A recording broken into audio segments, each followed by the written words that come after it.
다 무효가 된다는 거고 여러분들 모든 것을 잃게 됩니다. 금융과 건설사 관계된 채권자들이 가져가고 여러분들 소중에 들어갈 잉여금은 없을 가능성이 너무나 높습니다.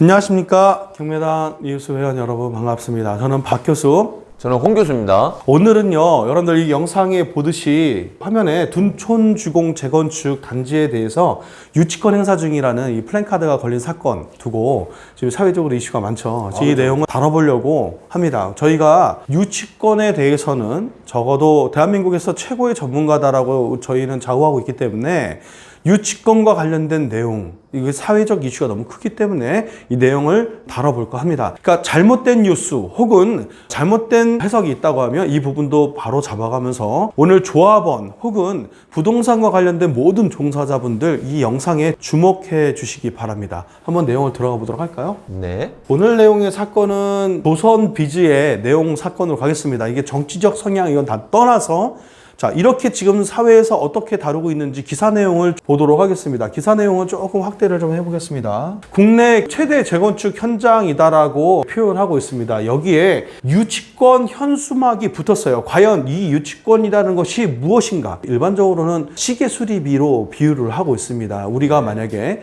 시계를 수리를 맡겼어요. 그러면 그 시계 수리비를 주지 않으면 저희가 시계를 못 가져오는 거죠. 자, 이렇게 비유를 하고 있는 것이 바로 유치권입니다. 이렇게 재건축 조합과 이 시공단하고 시공단이다라고 표현하는 것은 뭐냐면 여기에 여러 군데의 업체가 붙었죠. 현대건설, 그리고 HD 현대산업개발, 그리고 대우건설, 롯데건설 등으로 사업단으로 시공단이 형성되어졌습니다. 자, 이렇게 조합과 시공단이 2010년도에 적어도 한 10년 좀 넘었죠. 혹시 예전에 이 뉴스 한번 접해본 적 있으신가요? 네, 아주 옛날에 보고 여기 관계된 건설사에 계지 않으셨어요? 근무하셨었죠? 맞습니다. 네, 건설 종사자셨고요. 그리고 또 이쪽 전문가십니다. 자, 이렇게 새 조합에 대해서 이 내용들은 제가 읽지는 않겠습니다. 여기서 중요한 내용들의 팩트만 짚고 넘어가겠는데 문제는 조합과 시공단이 문제가 발생하게 됐죠. 근데 여기에 가장 큰 문제 발생은 저희도 뭐 회의를 했지만 가장 중요한 거는 원자재, 그죠?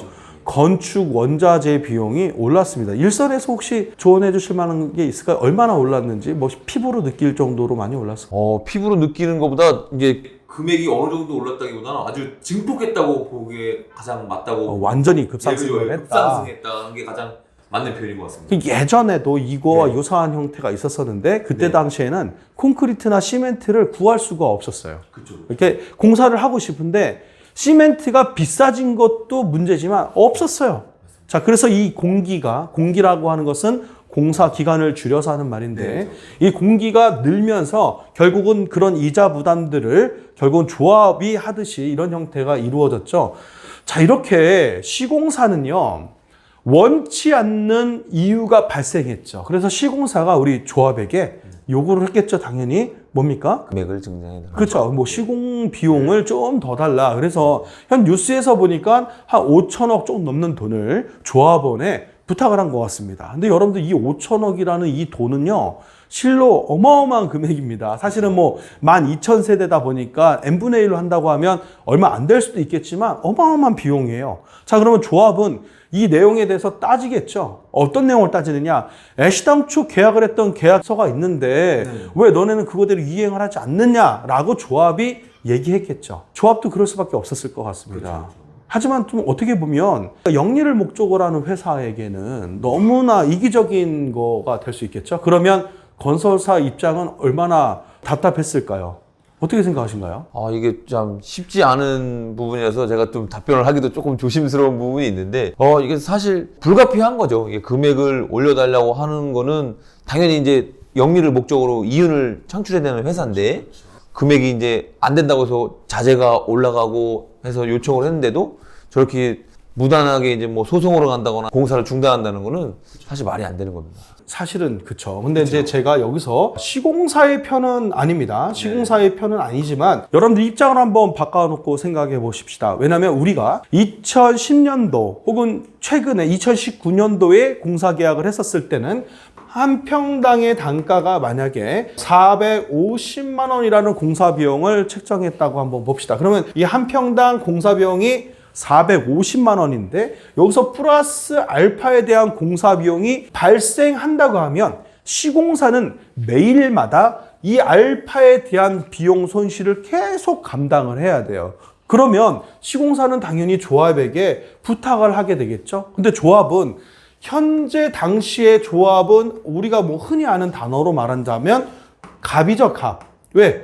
땅 주인이니까 너네가 그렇게 공사 지어주기로 했잖아 라고 얘기를 했죠. 그리고 여기에는 자, 주택도시보증공사인 허그가 여기서 이거를 보증하면서 건축비와 이주비 기타 비용들을 발생하게 됐을 겁니다. 그것이 한 1조 2천억 정도 된다고 하더라고요. 이거 어마어마한 금액이죠. 자, 이렇게 이주비와 관련된 비용을 허그가 비용을 지출했다고 하면 이 허그는 어떤 담보를 갖고 있게 될까요? 시공사에 대해서? 지급보증 같은 걸 약간 할 수 있는 담보물을 잡은 거죠. 허그에서는 담보물을 잡아서 공사는 또 원만하게 갈 수 있게끔 조합원과 이제 공사 회사에서는 부분에 대한 문제가 있을 수 있으니까 이제 중간에 대한 이제 지급보증이라는 거를 약간 쓰면서 원만하게 이제 공사가 진행하게끔 이렇게. 그러면 일단 시공사는 예. 시공단은 예. 허그라는 이 말하자면 하나의 중재 금융을 통해서 금융을 일으키면서 이 시공단은 자 민법상에서는 좀 어려운 얘기일 수 있지만 이 점유권이라는 행사를 포기합니다. 이것이 실질적으로는 어떤 형태냐면 유치권을 주장하지 않겠다라는 하나의 사전 계약을 통해서 허그라는 보증보험공사가 이렇게 참여하게 된 거죠. 원칙적으로 지금 형태 여러분들한테 설명을 한다면 시공사의 유치권은 사실은 억지 주장에 해당할 수 있습니다. 근데 여러분들 시공사 조합원의 편 이런 내용에서 설명하는 건 아닙니다. 하지만 이 시공단이 최종적으로 유치권이라는 이 권리를 선택할 수밖에 없었던 사연, 이 사연은 결국 누가 발생한 것이냐? 조합이 발생했다라고 보는 게 가장 현명합니다. 왜? 지급을 해줘야 될 이 조합이 유치권을 만들게 된 형태가 되어졌다라는 거죠. 결국은 협상에 동의를 하지 않아서이겠죠. 그렇죠. 시공단이 너무 무리한 요구를 했다고 하면 조합도 그 무리한 요구다라고 얘기할 수 있겠지만 현재 건축자재가 올라간 내용을 보니까 시공단의 이 협상안은 조합원이 받아줄 수밖에 없는 협상이라고 생각해야 됩니다. 저는. 왜냐하면 결국에 아파트가 다 지어지면 조합원들한테 돌아가는 거거든요. 시공사는 영리를 목적으로 하는 법인입니다. 여기서 주목해야 될 게 있습니다. 여러분들 12,000세대니까 12,000명 플러스 3세대라고 계산하면 여기에는요 거의 3만 명의 자 재산이 엉켜 있다라고 보시면 되고요. 시공단 회사는 적어도 4개 회사 플러스 알파겠죠? 요 싸움이에요. 또 하나 이 3만 명은요 자연인이라는 일반 개인에 대한 자산이 묶이는 형태이면서도 목숨을 담보로 할 수 있을 만큼의 중압감을 받고 있고요. 여기는 뭡니까? 법인인 거죠. 그렇죠. 이 법인은요, 꼬리 자르기라는 형태로 사라지고 나서 새로운 법인을 만들면 그만입니다. 여기에 발생한 시공단의 비용과 조합원에 발생한 모든 이 부채들은 최종적으로 누가 책임을 져야 될 가능성이 높냐? 조합원이 져야 될 가능성이 높겠죠. 결국은 여러분들 지금 현재 조합원의 지위에 있다고 하신다면 지금 시공단의 이 유치권이 억지의 주장이라 할지라도 이렇게 합의를 해서 해피엔딩으로 가시는 게 가장 현명한 방법이다. 이 이후의 방법은 논하지 않으시길 바랍니다. 여기서 좀 추가를 하자면 자 이렇게 대형 사건이 터졌다고 하면 수많은 사건들이 벌어집니다. 자, 이런 사건들을 하나의 말하자면 변호 사건 혹은 사건의 하나의 그 영업 이렇게 하는 쪽으로 바라보지 마시길 바랍니다. 만약에 법률 전문가분들이 계신다고 하면 이것을 하나의 소송을 어떻게 해서 풀어나간다? 죄송합니다만 소송이라는 단계가 가버리면 그 기간에 대한 책임은 다 누가 진다? 조합원이 지게 됩니다. 자, 시공단이 유치권이 형성이 안 되기 때문에 나중에 페널티를 물겠죠. 1200억 정도에 대한 페널티를 문다고 합니다. 이 돈 껌값입니다. 왜? 회사가 지급 보증에 대한 돈이 1조 7천억에 해당해요. 거기다가 또 대출을 받아가지고 이주비 나간 것까지 해서 거의 한 2조 5천억 정도 된답니다. 그러면 2조 5천억에 대한 부채를 떠안는 거하고 1200억에 대한 페널티를 무는 거하고 봤었을 때 어떤 걸 포기하게 됐습니까? 이 시공단은요. 당연히 회사가 이거를 포기하는 쪽으로 가겠죠. 이 1200억은 별 의미가 없습니다, 여러분. 소송 정답 아닙니다. 그래서 여러분들 조합이 아무리 갑이라 할지라도 지금 현재 입장에서 자 어떻게 보면 이거 억지인 거죠. 억지 주장하고 있는 시공단의 이 유치권을 그냥 법률로 바라봐서는 안 되고요. 법률 전문가들은 소송으로 깰 수 있으니까 해야 된다. 절대 그런 자문은 의미가 없습니다.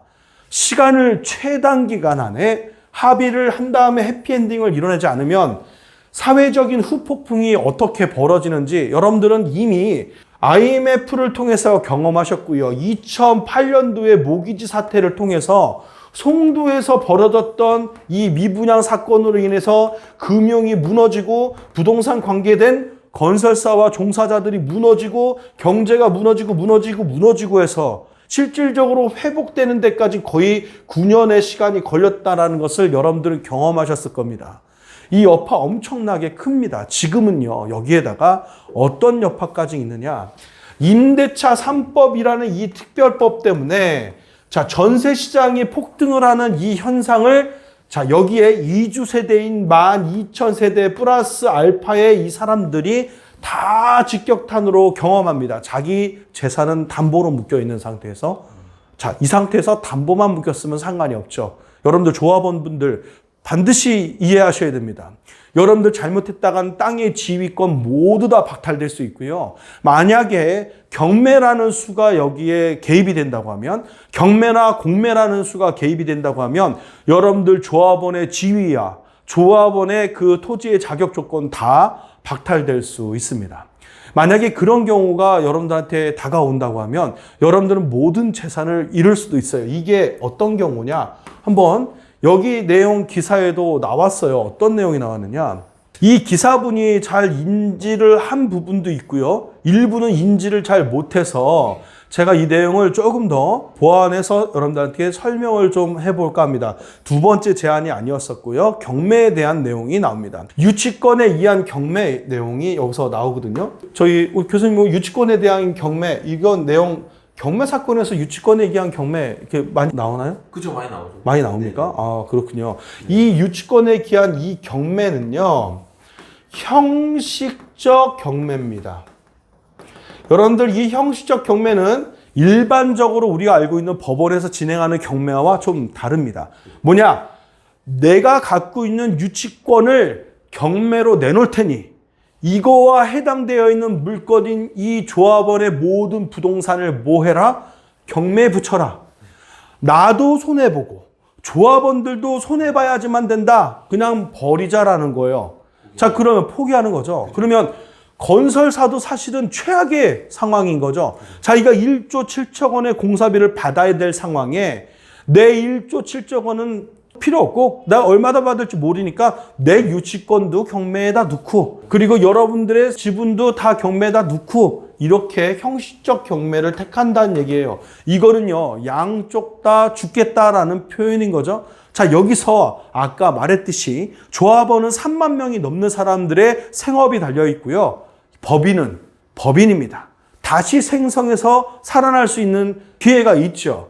그렇지만 3만 명들은요, 이거 한번 잃으면 인생을 잃는 것과 같은 고통을 받게 되실 겁니다. 그러면 여러분들 어떤 선택을 해야 되는지 답은 분명합니다. 이 상태에서 소송으로 가서 풀어야 되겠다 이런 선택을 하셨다고 하면 다시 한번 선택을 보류해 주시기 바랍니다. 조합원은요, 반드시 억지의 주장을 하고 있는 이 유치권 주장한다고 해도 시공사하고 협의를 끝낸 후에 완공을 하시는 쪽을 선택하시는 것이 정답입니다. 반드시 그 외에는 답이 없다라고 생각하시면 됩니다. 여러분들 한 명의 의견처럼 12,000세대의 조합원이 움직인다고 하면 여러분들이 가능할 수도 있어요. 모든 부채 비용을 여러분들이 이자 비용과 관련된 거를 다 떠안고 계신다면 여기서 하나의 팁을 좀 드리자면 주택법 16조에 보면요. 이 아파트 시행 현장의 조합은요.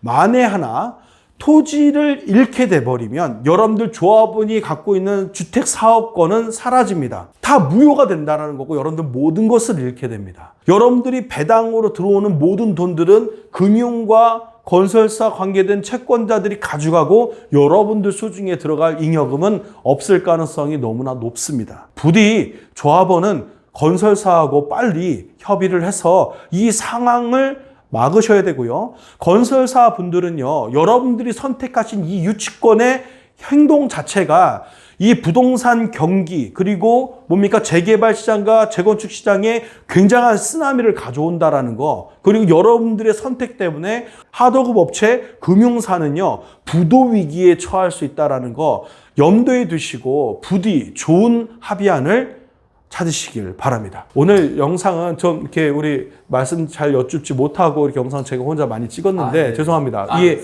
너무 하고 싶은 말이 많았었는데 좀 많이 줄이고 했고요. 함께 해주셔서 감사하고요. 영상 끝까지 시청해 주신 우리 구독자 여러분들, 많은 분들에게 이 영상은 좀 배포해 주시고 확인하라라고 이렇게 도움을 좀 요청을 드리면서 이 둔촌주공 관련된 모든 관계자분들 이 영상을 토대로 한번 깊게 생각하시는 기회가 되셨으면 좋겠습니다. 저는요, 이 분야에 대해서는 어떤 분들한테 얘기를 하셔도 전문가로 인정받는 사람입니다. 그러니까 여러분들이 전문가의 조언이다라고 판단하시고 소송보다는 협의를 통해서 마무리를 짓기를 다시 한번 당부드립니다. 감사드립니다.